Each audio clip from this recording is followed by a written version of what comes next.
Nem só de videogame vive o homem, e muito menos esse canal. Já fiz minha retrospectiva dos jogos zerados em 2025 e chegou a vez de falar das minhas leituras do ano. E não vou trazer só as melhores, la crème de la crème, não. Tô aqui pra falar as piores também, tanto em livros como em HQs, viu? Lembrando que isso não quer dizer que HQ ou livro é ruim. Inclusive, vocês vão ver muitos livros que eu dei nota boa e estão entre os piores, e vice-versa. Eu não dei uma nota tão boa assim, mas tá entre os melhores. Muitas vezes vem pela expectativa que eu tava colocando, da proposta, da história e por aí vai. Eu vou explicar direitinho de cada um dos casos, tá? Fala rapaziada, eu sou o Giovanni, sejam bem-vindos a mais um vídeo aqui no canal Darth Knight. E já aproveita aqui esse começo, já comenta aí quais foram suas melhores e piores leituras do ano. E a gente troca uma ideia e as experiências aí de leitura durante o ano. E aproveita que você tá aí no meio do caminho, já deixa seu voto de confiança aí, deixa o seu like agora no começo do vídeo. Se você não gostar até o final, pode tirar ele, não tem problema. Mas só esse gesto aí de já deixar o like já dá um boost aí bem legal pro canal, beleza? E eu vou ter que começar a lista já me desculpando, viu? Porque olha, eu fiquei devendo um pouco nas leituras esse ano. É engraçado, não sei se vocês que têm mais de um hobby aí também sentem isso às vezes. Tem períodos assim que você se dedica muito pra um deles e os outros acabam ficando meio de lado. E você fica pensando assim, nossa, queria ter me dedicado a isso, queria ter me dedicado mais pra outros hobbies, fiquei só em um. Sei lá, eu tenho essa sensação que parece que eu meio que abandonei um filho, assim, sabe? Mas eu tenho um plano pra 2026 que inclusive vai evitar esse tipo de problema. E eu vou explicar certinho qual que é esse plano num futuro vídeo de expectativas pra 2026. Então já se inscreve aí que quando chegar você não vai perder ele, tá? Bom, já me enrolei demais. Vamos começar aqui com as melhores leituras. Deixa eu trazer minha pilhazinha aqui. Trazer minha pilhazinha aqui pro lado. Vocês não verem qual é. Maravilha. Bom, primeiro volume aqui das melhores leituras temos Sentinela. Quem é o Sentinela? Deixa eu virar aqui para vocês verem bonitinho. Isso aqui tem vídeo no canal sobre, então se você não assistiu, depois dá uma olhada lá, porque é bem legal. São várias informações que eu trouxe, porque, bom, basicamente a história dessa HQ, ela conta o surgimento do Sentinela, ou melhor, eles tratam como um ressurgimento de como se ele fosse um herói esquecido pelos heróis da Marvel, por amigos heróis que ele tinha. Parece que ele foi apagado da memória coletiva, sabe? E aí, conforme ele vai tentando descobrir por que que ele esqueceu da identidade dele e tudo mais, e tenta recuperar essa identidade dele, ele descobre algumas ameaças muito fortes aí que ele vai ter que combater. E essa ameaça está conectada, inclusive, a ele mesmo, sabe? Então, é bem legal a batalha que a gente tem meio que dos dois lobos que tem dentro da cabeça dele. E aqui eu vou mostrar para vocês um pouco da arte. E o mais legal dessa HQ é que traz elementos, vamos dizer, metalinguísticos dos quadrinhos de herói. Também traz um pouco de suspense psicológico ali, dele tentando recuperar essa identidade, de tentando descobrir o que que aconteceu com ele. Essa história dos dois lobos dentro da cabeça dele, né? De um mais sombrio e um outro que é o herói. Mas o que é muito legal é a campanha de marketing que fizeram em cima desse gibi aqui, né, na época. Eu comentei também nesse meu vídeo, eu comentei toda a história sobre isso. E eles fizeram uma campanha como se o Sentinela realmente fosse um herói esquecido pela Marvel, né? Que foi um herói que surgiu até no antes do universo Marvel. E tudo isso me deixou bem impressionado e eu percebi que eu gosto bastante dessa coisa de metalinguagem. Campanhas criativas também me agradam bastante, né? Então vocês vão ver que tem bastante coisa nessa lista voltada para esse lado, né? Então, conforme a gente for avançando nela. Bom, e para essa HQ eu dei 4 estrelas, tá? Muito legal, muito divertido de ler, tem esse fator aí extracampo do gibi. Bom, e vamos pro primeiro livro dessa lista, que é Carrie, do Stephen King. Cara, esse daqui é o meu primeiro contato com Stephen King. Conta a história da Carrie White, que é uma adolescente ali retraída, que vive com a mãe dela. E sofre vários abusos dessa mãe, que é uma fanática religiosa. E sofre bullying na escola também. E ela acaba descobrindo que tem poderes telecinéticos, né? Então ela consegue mover coisas aí com o poder da mente. E esses poderes aí dão uma escalada de tensão na história, porque ela continua sofrendo aí bullying, coisa desse tipo. Ela tenta se enturmar, outras pessoas tentam se enturmar com ela, mas tudo dá errado no final. Igual eu falei, foi minha primeira experiência com Stephen King. Aqui é a minha sessão de Stephen King, eu tinha 4 livros dele. E eu descobri o Kingverse recentemente, né? Eu não sabia que tinha tanta conexão. Eu sabia que alguns livros tinham conexão entre si, mas eu não sabia que tinha todo um universo compartilhado entre os livros dele. Eu acabei me empolgando na Black Friday e agora eu tô com aproximadamente 14 livros dele. Comecei a ler por Carrie, me agradou bastante e no próximo ano aí eu quero dar mais continuidade para ler os livros dele. Já tô ali pegando Salem para ler, então vamos ver como que vai ser. E o que mais me agradou é a fluidez desse livro, porque ele intercala também, não é só uma história assim corrida como qualquer livro. Ele tem algumas partes e ele conta como se fosse documentários ou pedaços de livros e coisas desse tipo, falando sobre o caso da Carrie. Então, digamos assim, você sabe o que vai acontecer porque fala nesses artigos. Só que, mesmo assim, consegue dar uma boa dinâmica, porque ele mantém o suspense, porque você não sabe como vai acontecer, sabe? Ele consegue manter o suspense mesmo você sabendo como vai ser o final. Foi a melhor entrada que eu podia ter no Kingverso. Dei 5 estrelas, favoritaço, muito excelente livro. Ele é minha segunda melhor leitura do ano. Só perde pra um que eu vou falar depois, mas é excepcional. Muito bom livro, de verdade. E vamos pro terceiro, que é um gibi. Olha só que beleza. Quarteto Fantástico Moléculas Instáveis. Bom, vou te fazer uma pergunta. E se o Quarteto Fantástico, na verdade, fosse baseado em pessoas reais? E se a ideia que o Lee e o Kirby tiveram do Quarteto Fantástico veio ao observar 4 pessoas que eles conheciam e viu as características deles e quis colocar num gibi de super-herói? É isso que Quarteto Fantástico Moléculas Instáveis explora. Então essa HQ retrata as 4 histórias desses 4 personagens da vida real e foca na relação interpessoal entre eles e todos os conflitos que ele tem, né? E traz uma visão até real dos poderes que eles têm, né? Então, por exemplo, vou dar um exemplo aqui da Mulher Invisível, né? Que na vida real ela seria como uma pessoa que ninguém dá bola pra ela, muito bobinha, como ela era no começo do Quarteto Fantástico. Já falei em vídeo meu sobre a Mulher Invisível também. E novamente nesse gibi, ó, você pode ver que ele é todo meio retrô, né? A arte dele é bem retrô, para remeter justamente a esses anos 60, né? Que é da formação do Quarteto Fantástico. E novamente a gente tem referências aqui metalinguísticas, né? Então, outra obra que eu li esse ano que tem essa metalinguagem, aqui no caso ele fala, ó, vou até dar um exemplo. Na contracapa tem essa citação de um livro chamado Quarteto Fantástico, O Mundo que Viveram e o Mundo que Criaram. Então, o que isso quer dizer? Eles criaram referências fictícias para sustentar a história desses 4 aqui. É bem parecido com o que o da Carrie faz, o livro da Carrie faz. E isso traz uma imersão muito legal que até no final eu fiquei pensando, falei, cara, será que essas obras existem mesmo? Ou será que ele só inventou? Será que essas pessoas existem mesmo? Ou será que ele só inventou pro gibi? E é muito legal, cara. A experiência de ler isso daqui é muito legal. Traz reflexões importantes da sociedade como um todo e de relações interpessoais. Aqui, ó, tem toda uma seção de bibliografia com as referências que ele usa.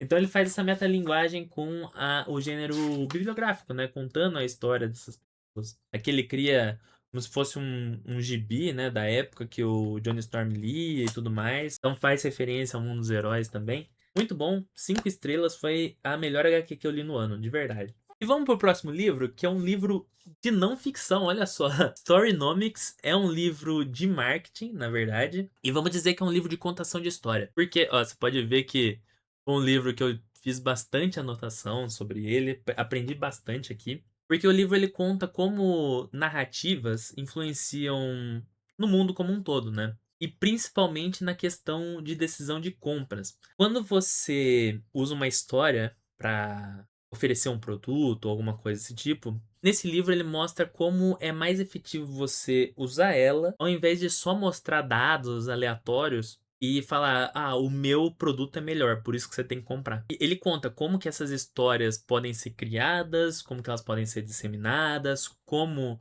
já foram feitos anúncios desse estilo de historificados, né, ou campanhas historificadas de marketing. E foi aqui que eu entendi por que que eu gosto tanto da metalinguagem nos livros e HQs, igual eu falei antes.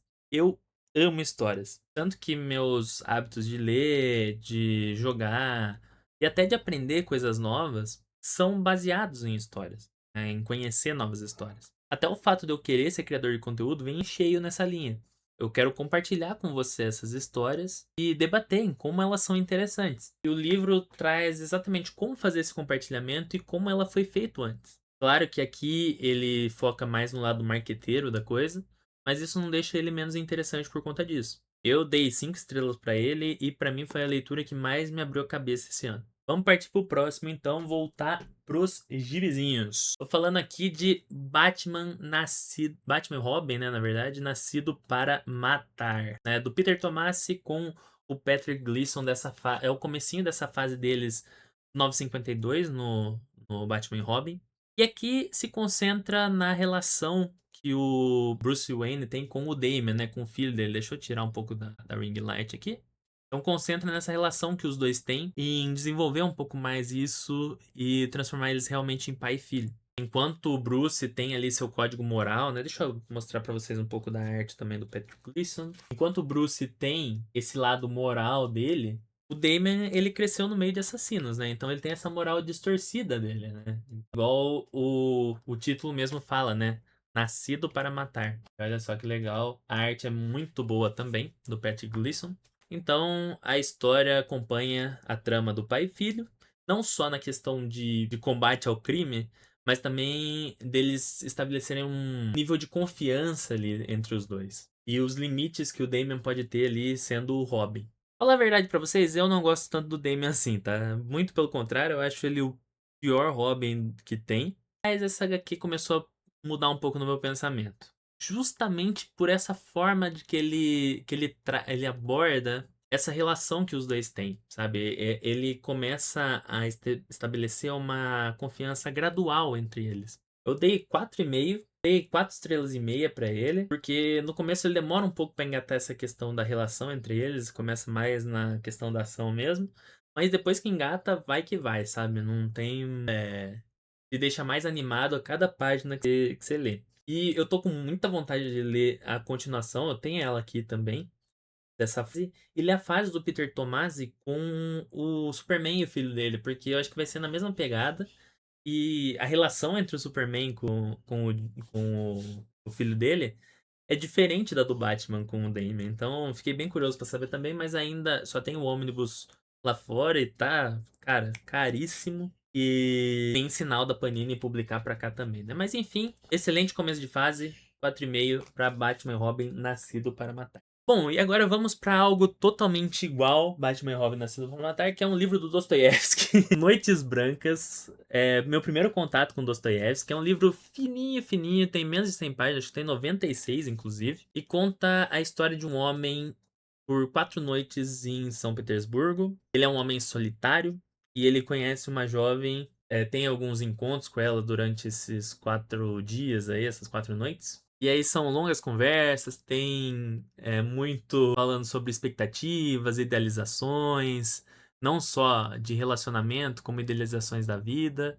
Essa versão bem bonitinha da Garnier. Ah, o papel é meio paia, é bem transparente. Aqui nem dá pra ver direito que é. Ah, não, dá pra ver sim aqui, ó. Que é mais transparentezinho. Então o papel é mais ou menos, mas o conteúdo, que é o que importa, é muito bom. Então a história aborda questões de amor, obviamente, amor platônico, intensidade de sentimentos por outras pessoas, né? De como às vezes a gente não controla essa intensidade, como isso nos leva também a uma solidão. Como a solidão afeta isso também. E tudo isso pode surgir em curto espaço de tempo, né? Igual o que fala, né? São 4 noites. Também deu pra ver a pegada do Dostoiévski, tá? Igual eu falei, são menos de 100 páginas, mas é um livro muito denso mesmo. E foi engraçado que eu peguei ele pra sair de uma ressaca literária que eu tava. Igual eu falei, eu li pouco esse ano justamente porque eu tive muitas ressacas literárias durante o ano, né? Não sabia o que pegar pra ler, ou o que eu lia não tava me engatando, né? Apesar de eu estar gostando de alguns. Mas nesse caso aqui ele tem muitas divagações filosóficas e você acaba parando a leitura pra pensar nisso, né? Então é por isso que ele acaba demorando um pouco mais. E quem já passou por situações parecidas com o que o protagonista que passa, ou até pelo que a moça que ele se apaixona passa, consegue se identificar com essas divagações e começa a refletir sobre elas também. Por conta dessas filosofadas, ele é um livro 5 estrelas, eu dou 5 estrelas pra ele, e é um livro que te faz pensar bastante sobre situações cotidianas atuais, mesmo que ele foi escrito há quase 200 anos, sabe? Isso é, cara, é espetacular.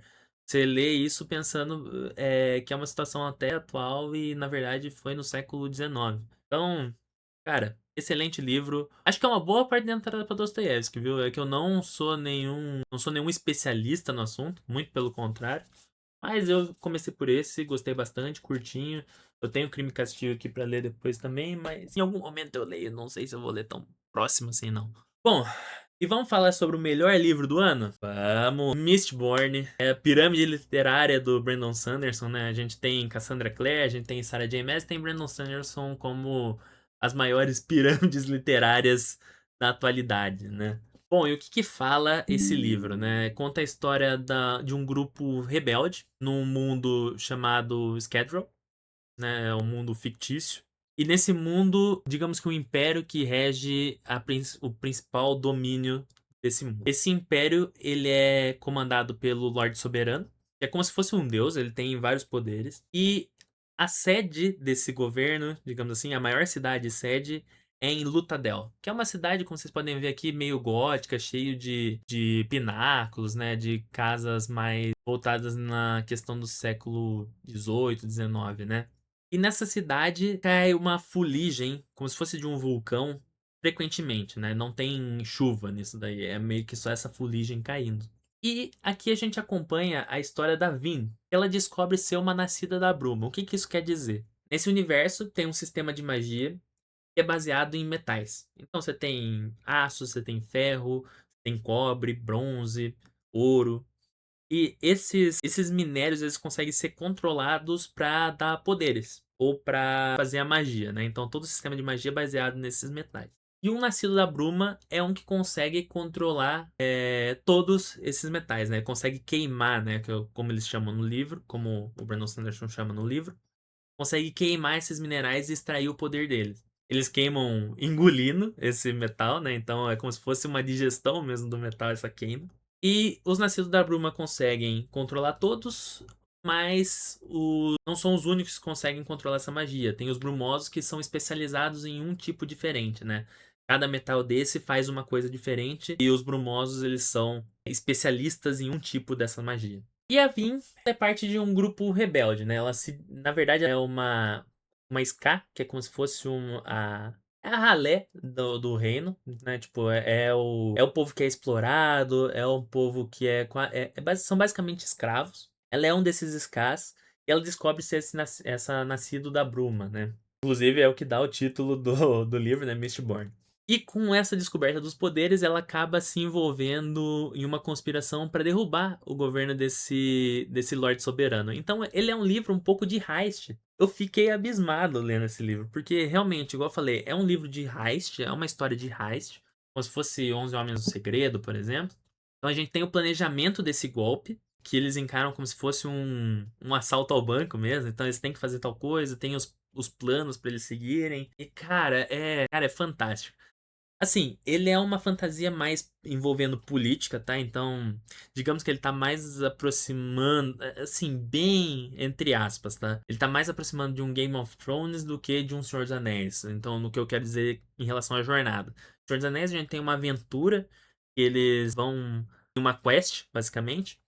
E aqui a gente tem mais intrigas políticas, a gente tem mais essa questão da revolução, de briga entre as casas, porque nesse governo também tem casas nobres, né? Tem toda essa questão da desigualdade social também, que é muito bem explorada aqui.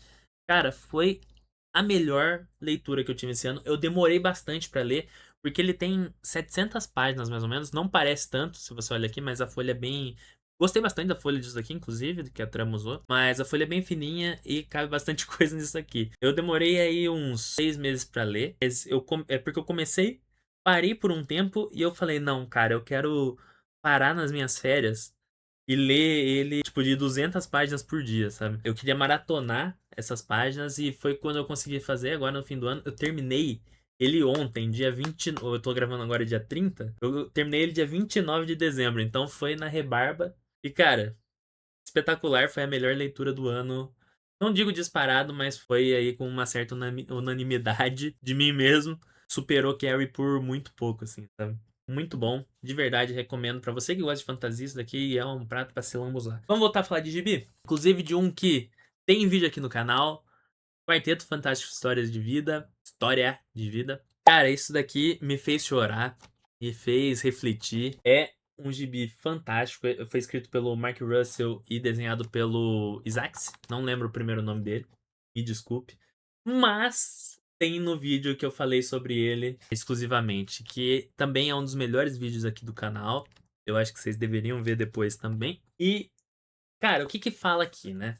Basicamente conta como se o Quarteto Fantástico envelhecesse, né? Então, desde os anos 60 até os anos atuais, eles envelhecem e vão passando aí por transformações tanto sociais, né? Porque são coisas que não são tão abordadas nos gibis normais, porque o tempo não passa. Então, basicamente, eles encaram com a mesma cabeça que eles tinham nos anos 60. Quer dizer, com os anos 60 não, com os anos 80. Encaram com a mesma cabeça problemas atuais. Então, esse livro traz mais profundidade porque traz toda a experiência que eles têm desde aquele ano, né? E traz a questão da idade, traz questões emocionais aqui também, e traz releituras de eventos que aconteceram na cronologia, digamos, normal do Quarteto Fantástico para cronologia do mundo real. Fala muito sobre amadurecimento, sobre perdas. Cara, é muito emocionante. Me fez chorar em vários pontos, principalmente quando se fala do Tocha, do Coisa, que são personagens que eu me identifico, assim, com algumas ações, com alguns jeitos deles. Se você é fã de quarteto, isso daqui é muito bom. É uma leitura quase que obrigatória, um clássico moderno do Quarteto Fantástico. Ele foi lançado, acho que em 21. 2021 foi lançado.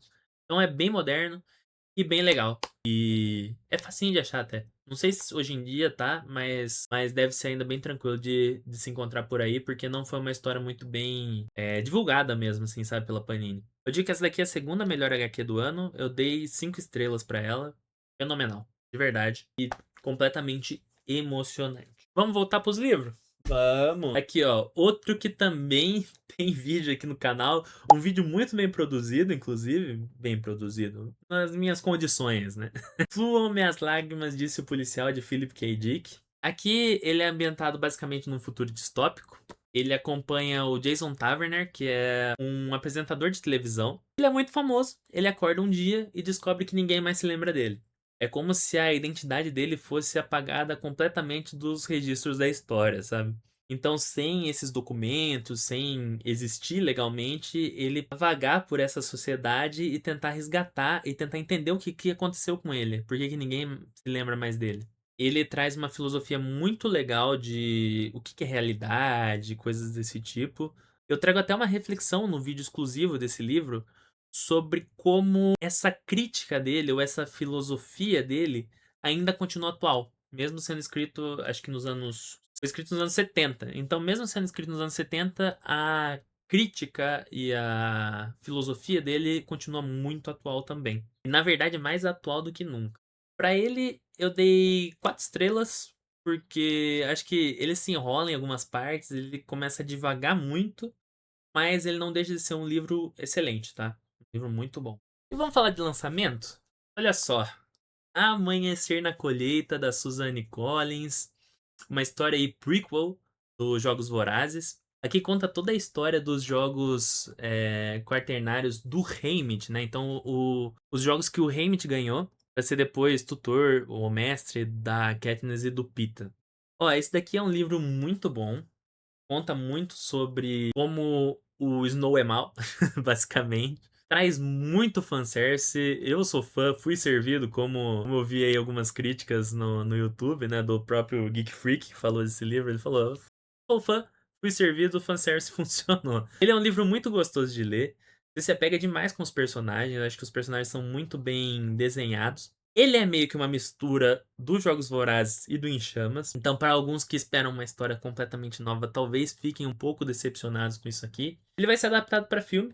No final desse ano, acho que já estreia. Ele já teve um teaser lançado e tudo mais. Dito isso, eu dei 5 estrelas pra ele, porque, cara, de verdade, é o livro que eu queria. É um livro, assim, que... Quando eu peguei pra ler, eu falei, ó, eu quero que aconteça isso e isso, eu quero que seja assim, assim, assado, e foi exatamente o que é. A Suzanne Collins é extremamente cruel com os personagens. Mas fazer o quê? É a questão da arena e tudo mais. E mesmo você sabendo o que acontece, que só um pode ser o vencedor, você acaba torcendo até para outros personagens sobreviverem e tudo mais. E cria toda essa tensão ali. Pelo menos para que eles não sejam mortos de uma maneira trágica, sabe? É um livro muito bom, principalmente para você que é fã dos Jogos Vorazes. Eu tô afim de ler eles em ordem meio que cronológica, né? Ali em cima eu tenho ele, aqui em cima eu tenho eles. Então eu queria começar a ler do Cantiga de Pássaros de Repentes, que eu não li ainda. Depois passar pra esse daqui e seguir na trilogia. E pasmem, eu não terminei de ler Esperança, tá? Esse daqui é um livro que eu não li ainda. Os 2 primeiros eu li, gostei bastante do primeiro, o segundo nem tanto. Mas o terceiro eu não li ainda. Então, cara, eu nem tinha ele até uns 2 anos atrás. Eu encontrei ele num sebo e peguei. Falei, vou tomar vergonha na cara e até agora eu não tomei vergonha na cara. Amanhecer na Colheita é outro 5 estrelas desse ano, outro livro muito bom pra se ler, muito gostosinho. E vamos pro chorume? Bom, vamos para as piores leituras do ano. Lembrando, igual eu falei no começo, não quer dizer que são livros e gibis ruins, mas talvez alguns tenham a ver com a minha expectativa ou uma ideia do que eu queria ler no momento e não foi. Um ou outro aqui que tem características ruins mesmo, né? E vamos começar por um deles, que é Nunca Minta da Freida McFadden. O que eu falo disso daqui? O livro é um amontoado de clichê. Cara, vamos começar pela sinopse, vai. É um casal que vai visitar uma casa. E quem morava antes. Não é uma casa, é uma mansão, basicamente. E quem morava antes lá era uma psicóloga. E essa psicóloga, ela gravava as sessões dos pacientes dela. Tá? Totalmente ético, né? Como vocês podem imaginar. E essa psicóloga, ela desapareceu. Ela desapareceu fazia acho que 2 ou 3 anos quando eles foram visitar essa casa. E deu uma nevasca, eles ficaram perdidos, ficaram presos, né, na verdade, dessa casa, e tá aí o primeiro clichê das coisas, né? E durante o livro a gente vão acontecendo algumas coisas estranhas, eles começam a ver luzes, aí vem outro clichê, né? A personagem principal, a mulher do casal, ela puxa um livro de uma estante lá, e a estante abre um cômodo secreto que tá todas as fitas dessa psicóloga. Cara, é um amontoado de clichê. Mas vem com um ponto positivo da escrita da Freida, tá? Isso daqui, pra você sair de ressaca literária, é uma maravilha. Cara, ele tem 200 e quase 300 páginas. Eu li ele em acho que 3 horas. Não, 3 horas acho que é muito. Eu li acho que umas 4, 5 horas, tudo isso. Eu peguei pra ler numa madrugada, parei pra dormir, na outra tarde eu já tinha terminado ele. Cara, é bizarramente fluida a escrita dela, é muito gostosinho de ler. O problema tá no plot. Cara, é uns plot twist forçado. E eu falo forçado não só porque, tipo, apareceu do nada, né? Porque essa é a ideia de um plot twist, né? É te surpreender. Só que, principalmente o plot twist principal desse livro, porque tem vários, né? Não é só um. A Freida, ela tem essa característica. Foi o primeiro livro que eu li dela, mas eu já sei dessa característica dela de querer enfiar plot twist até onde não deve. Mas o principal aqui, eu achei ele muito, acho que incoerente é a palavra, né? Então, muitas características que tinham dos personagens nesse plot twist se perderam, sabe? Acho que não combinou ali com o que vinha sendo apresentado desses personagens, sabe? O que é uma pena, porque o livro ele tem uma fluidez muito legal, ele te deixa tenso, deixa querendo descobrir ali o que tá acontecendo, né, naquela casa. Mas acho que ela se perde na própria ambição aqui, né? Eu dei, acho que foi 2 estrelas e meia pra ele. Dei 2 estrelas e meia pra ele. Então, esperava mais e acho que de qualidade ele deixa um pouco a desejar. Mas se você quer alguma coisa pra ler rapidinho ali, só pra pegar um pique de leitura, aí sim vale a pena. E não vai esperando grandes plots também, não. Esse, na verdade, foi o único livro que eu coloquei nessa lista de piores, tá?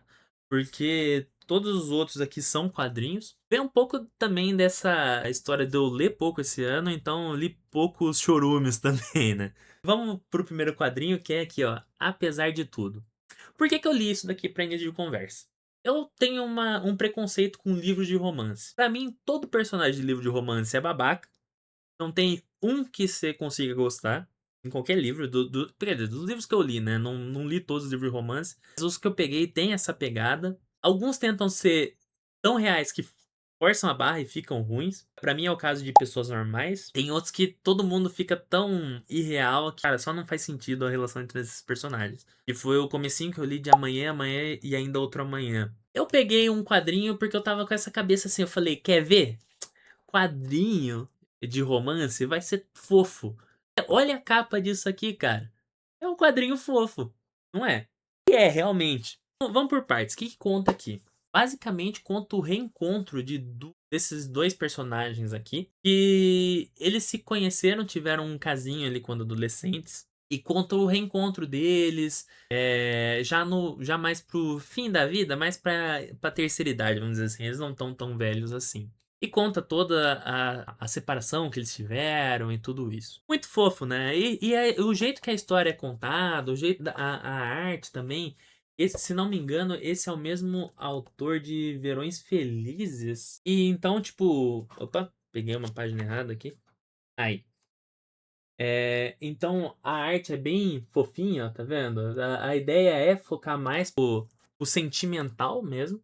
Só que tem um problema nisso daqui. E é um outro problema que eu também vejo nos livros de romance. Passa um pano, umas coisas muito nada a ver. Não é nada muito grave, tá? Por exemplo, tem traição aqui dessa moça. Porque adivinha? Ela é casada. Ela se casou com um cara que é muito gente boa. É meu personagem favorito do negócio. E ela ainda continua lá. Ela é prefeita numa cidade, então ela continua trocando ligação, trocando cartinha com o cara, com esse outro cara. Mesmo estando casada, tendo a filha dela.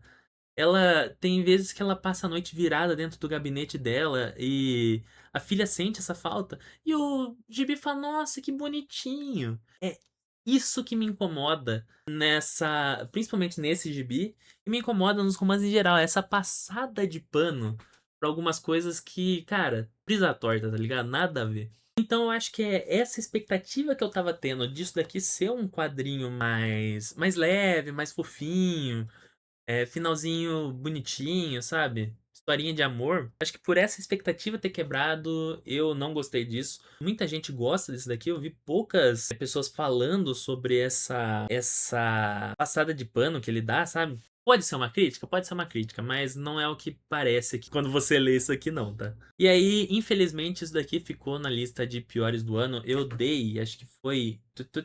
Deixa eu ver quantas estrelas eu dei pra ele. Cara, eu dei 3,5 estrelas pra ele. Dá pra baixar isso daqui pra 3, mas tudo bem.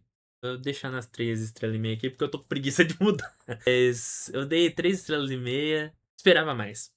Mas pra não dizer que não tem qualidade, a forma que ele conta, de trás pra frente, então começa com eles velhinhos se reencontrando e vai até a primeira vez que eles se viram, né? Então, essa forma de contar a história me agradou bastante. Achei que não teve incoerência, porque é muito fácil você se perder quando você conta uma história assim. A não ser que você escreva de trás pra frente e depois só inverta, mas pode ser que não fique tão boa a fluidez da história. Mas essa é a única qualidade assim que eu vejo dessa história, tá?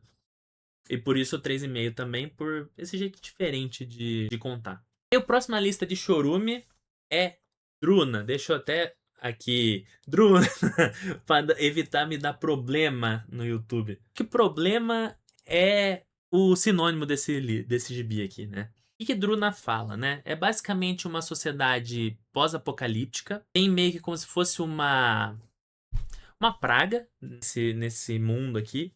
E você precisa de umas vacinas para sobreviver ou para evitar essa doença. E a Druna é uma dessas mulheres, né? Ela é uma mulher toda bonitona aqui e tal. me prometeram um negócio diferente pra esse livro. Quando eu vi sobre Druna, eu sabia que era cheio de erotismo, né, e tal, cara, e por aí vai. Mas me prometeram também que era uma boa história de ficção científica. Eu tô até agora procurando essa história de ficção científica. Porque pra mim isso daqui é realmente um quadrinho só pornográfico. Não tem nada de história muito elaborada. Tem a construção do mundo ali, mas nada que seja muito uau. Cara, não, eu tô realmente. Eu tenho o volume 2 aqui, eu vou continuar lendo. Só que não sei se vai me agradar, não. Mas o principal ponto que me desagradou nesse daqui é que aqui sim, eu falei de passar pano no apesar de tudo. Aqui passa pano pra umas coisas muito pior, meu amigo.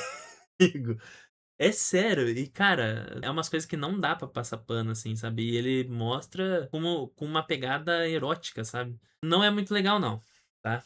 Não é pra todo estômago, não é pra todo público. Mas um ponto. Vamos colocar um ponto alto aqui, deixa eu ver. Aqui acho que tá tudo bem de eu mostrar essa parte aqui. Um ponto alto é a arte. A arte realmente é muito bonita do livro. Até pela proposta que ele tem de erotismo, né? É pra ser uma arte mais elaborada. Mas não me atraiu, não.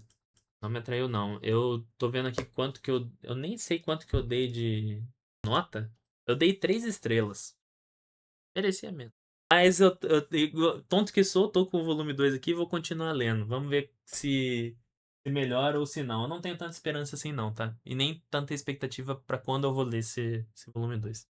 E eu tô falando bastante de expectativas quebradas aqui, né? Porque eu acho que, claro, que tem livros com escrita ruim, igual eu falei do. Ou com histórias ruins, como eu falei do Nunca Minta, né? E tudo mais. Acho que muito do desgosto em algumas obras vem da expectativa que foi criada, né? Eu acho que vem um pouco da minha expectativa com Gotham 1889, né? Esse daqui traz uma versão do Batman na era vitoriana. É muito conhecido por aí, né? E a primeira história que tem aqui vou até mostrar aqui, ó, Jack o Estripador em Gotham, né? Então, o Jack o Estripador é um dos maiores mistérios que tem aí na humanidade, né? Nunca foi descoberto. Não sei se tem até coisas recentes que falam que foi descoberto, mas eu não tô muito por dentro dessa história. E aí conta como se ele tivesse ido pra Gotham e o Batman tenta descobrir quem ele é. Uma ideia bem legal, né? E eu acho que a execução podia ter sido feita um pouco melhor, sabe? Eu acho que a solução é tirada um pouco do nada. Mas é uma história divertida de se ler. Essa primeira é mais divertida. São 3 histórias que tem aqui. Acho que são 2 histórias do Batman na era vitoriana que foram colocadas aqui nesse encadernado. E tem algumas histórias que vêm depois, né? Durante a crise final ele volta a aparecer. Quando eles vão viajar por realidades diferentes. Na saga Multiverso, acho que também ele aparece. Mas a história do Jack o Estripador eu não gostei tanto. A segunda é um pouquinho melhor, mas é menos voltada para investigação e mais para ação. E também é tudo meio. É tudo muito depressa nesse gibi, sabe? Não tem calma na investigação, não tem calma nas partes de ação, não tem calma em nada, né? Tudo vai correndo assim, pronto, acabou. Eu acho que se ele fosse um pouco mais aproveitado, se o próprio Batman da era vitoriana fosse mais aproveitado nas mídias, né? Tanto ia ter um jogo, acho que foi cancelado do Gotham by Gaslight. E cara, eu acho que ele poderia ser bem explorado porque é uma ideia muito interessante, sabe? Levar ele pra época do Sherlock Holmes, né? Então, cara, só aí você já tem muita coisa interessante pra se fazer. Então não foi o caso, por isso que isso daqui entra na minha lista dos piores do ano, mas por conta da expectativa também. Tem um pouco da qualidade da história que eu acho que poderia ser mais elaborada, mas não é ruim o suficiente pra entrar no piores do ano, sabe? Se você compara, por exemplo, com os outros gibis que eu trouxe. Mas dito isso, por perder essa oportunidade, ele acaba entrando na minha lista de piores do ano. E por último, também vamos falar de Batman. Aqui é uma fase que muitas pessoas falam bem, que é a fase do Grant Morrison, do Batman. Eu não sou tão fã, tá? Esse daqui é basicamente o final da fase do Grant Morrison. É o retorno de Bruce Wayne. É o último encadernado, tem só da conspiração Batman, eu acho, pela frente. E cara, sinceramente, não curti tanto assim quanto falam essa fase do Grant Morrison. O Grant Morrison tem muitas essas viajadas dele. E eu acho que é muito fácil ele acaba se perdendo, principalmente na questão editorial. Vamos tomar como exemplo a crise final, que foi a crise que se deu durante a fase dele no Batman. Cara, aquilo é uma bagunça. É uma bagunça não no sentido da história. A história dá pra você ver que tem coisa ali pra ser tirada. Só que foi meio que apressado, foi meio que bagunçado. E sabendo dos bastidores da DC na época, dá pra ver que foi uma questão mais editorial, que o Grant Morrison tem ideias muito boas. O Homem Animal, que eu tenho até aqui ele no ônibus, cara, é uma das melhores coisas que eu já li. Que eu já li no geral.